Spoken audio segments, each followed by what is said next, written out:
What is up, guys? Welcome back to another episode of Political Two Cents. Today, we're going to talk about something that really irks me, and unfortunately, more and more workplaces are starting to push this on us, and I absolutely cannot stand this. And you guys can tell me what you think about this in the comments. So, John Deere has now joined the likes of Target, Bud Light, recently Tractor Supply, pushing this whole DEI slash alphabet agenda, uh, onto its company. And when you think John Deere, I'll just throw up some of the products that they make. These guys are a farming company. Most farmers and people who work in this type of field are conservatives. Why are you trying to push this agenda instead of cater to your core customer outlet? I mean, it just seems crazy to me. I don't, more and more companies are doing this now, and it's like, why don't you just focus on making good products, treating your customers with respect, and leave this whole political ideology slash alphabet soup out of the workplace? It absolutely drives me insane. So, we're going to take a look here. This guy went and helped expose John Deere, essentially, pushing pride events for kids as young as 3. That's absolutely disgusting. We've all seen what these people do at these pride events, and I'm not trying to make a stereotype out of all people who attend these events, right? I'm sure there are some normal people who attend these events who, just like to see other people happy and express themselves, and that's fine, right? But when you do these drag queen shows and you have these people who are exposing their genitals to young children, that to me is disgusting, and it's just, there's no excuse for it. So, asking people to express their preferred pronouns, not a huge fan. Bill Gates, Bill Gates is I call him the CEO of Jeffrey Epstein Island. We all know what he did there. I think this guy should be in jail. Finance team, contributing to all these equity, anti-racist, anti-Christian, white privilege programs. You have the alphabet soup, race, and identity groups. And then you have, a total commitment to diversity, equity, and inclusiveness. What happened to just hiring people because they were the best person for the job? When I think of working alongside my coworkers, I don't look at them and say, oh, this person's black, this person's white, this person's Indian. I look at them and say, hey, you know what? You're smart. You do a good job. This is why you work here. We shouldn't be hiring people because we have to meet quotas. So let's get into kind of what's going on at John Deere, and you guys can let me know what you think. We got them to drop all their woke policies. Well, I regret to inform you that John Deere, another company that relies on conservative customers, has also gone woke. This page you see behind me is their personal pronoun policy. They encourage employees to use pronouns in all communication. And I'm just warning you now, you're gonna wanna strap in because this is going to be a long video and, in my opinion, much worse than Tractor Supply. But let's continue.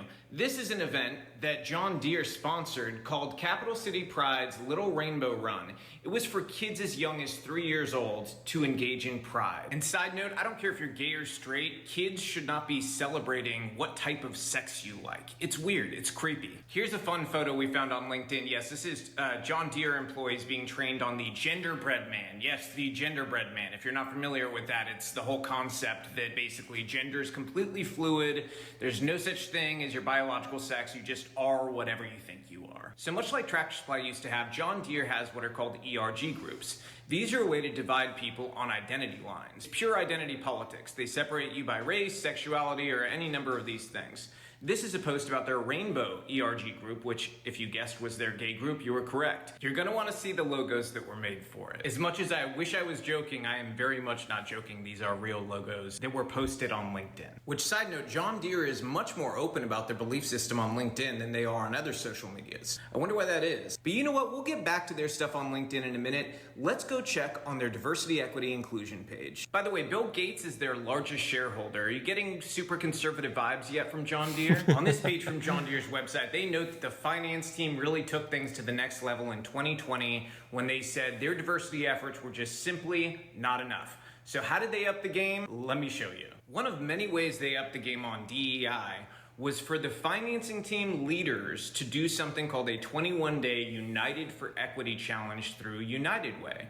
So I decided I should take the 21-day challenge. But before I show you what I went through for a few hours, and yes, you should feel sorry for me because I did have to go through the full 21-day thing in a couple of hours, just note that they are promoting this accounting and finance team as their promotion of inclusive hiring practices and that they're leading the way with a diversity, equity, and inclusion mindset. So this is what apparently they want from employees. In this 21-day challenge, it was recommended to me that I read Ibram Kendi's How to Be an Anti-Racist. In this section here, it says that racism is something that we all carry within ourselves. As a result, we must unlearn biased and racist ideas to replace them with tools and actions that are centered around equity, empathy, and solidarity. Here's some stuff you should know about Ibram Kendi. Kendi believes that capitalism and racism are inextricably linked, and you must be an anti-capitalist to be an anti-racist. But enough about Kendi. Here's another one of the challenges I received as part of that 21-day equity challenge. It says, read Awake to Woke to Work, Building a Race Equity Culture, essentially a book about bringing wokeness to work. My other options during that challenge were to review Racial Equity Tools' new glossary of racial equity terms with over 60 terms and new definitions. I mean, this is really the changing of language to try to subvert normalcy. That's what it is. Just so you know, communists have always done this. Another challenge option I received was to listen to the podcast episode, Bias Isn't Just a Police Problem, It's a Preschool Problem. No, I'm not joking. I wish I was. And just when we thought we were done with Ibram Kendi, here he comes. He's back again, and they're discussing his book, Anti-Racist Baby. Yes, that is the children's book about anti-racism, which again means anti-capitalism to Ibram Kendi. This 21-day challenge also refers to Jacob Blake as a victim. And in case you forgot who Jacob Blake is, let me remind you. Police believe Jacob Blake was kidnapping children and stealing a car at the time, and Blake had a knife in his hand when he was shot. He had just recently done almost the same thing, taking a car and money, but was charged with just sexual assault in that instance, and was wanted at the time that this incident took place for that sexual assault. When I was recommended a book about black transgender people, the first thing that popped in my mind, by the way, tractors. That was, I mean, it immediately links together for me. You know, I don't know about you. It was also recommended to me that I listen to a podcast series called Seeing White to discover the history of how the concept of whiteness came to be. And yes, it is completely derogatory against white people. This 21-day equity challenge from United Way also recommended that I watch the 2018 video Deconstructing White Privilege by Robin DiAngelo. Again, another far left figure. You guys wanting to buy a John Deere tractor yet? This challenge. So, the video goes on to express a lot of absolutely insane views. And like this guy says, you're buying a tractor. Why do we need this? Why do we need this in any company for that matter? Why can't people just go to work, respect each other? Why do we need to be cognizant of people's sexual choices? It's something that's really, really gross. And so, I've always thought of John Deere as like, if you're going to buy, this type of equipment, this is like the top of the line. This is the best of the best. And, people have these goals like to own a John Deere one day, because it honestly, from what I've seen and what I've experienced, it is really nice stuff. But I mean, after watching this, I there's no way I could support this company unless they do a complete 180. Similar to something that Tractor Supply did. Tractor Supply was put under a lot of pressure for promoting these kind of policies. And essentially what they did was, they came out and said, hey, listen, we understand that we kind of abandoned our core customer base. We're sorry for it. We're going to get rid of everything. We're going to eliminate all the DEI policies, all the DEI rules, remove these crazy carbon emission goals and just focus on making good product and caring for the core customer base. And don't get me wrong, I have nothing against people who identify as whatever they want to identify. That's perfectly fine. I believe everybody should be treated with respect, and everybody should be given a chance, right? I mean, but don't hire people based on their sexual preference or based on the fact that you need to meet some racial quota. Hire the best person for the job, regardless of what those things are, and focus on delivering to your customers and focus on making good product. Keep all this crap out of the workplace. It's just really, really getting annoying. But let me know what you guys think. Let me know how you guys feel about John Deere after this, and we'll catch you in the next one.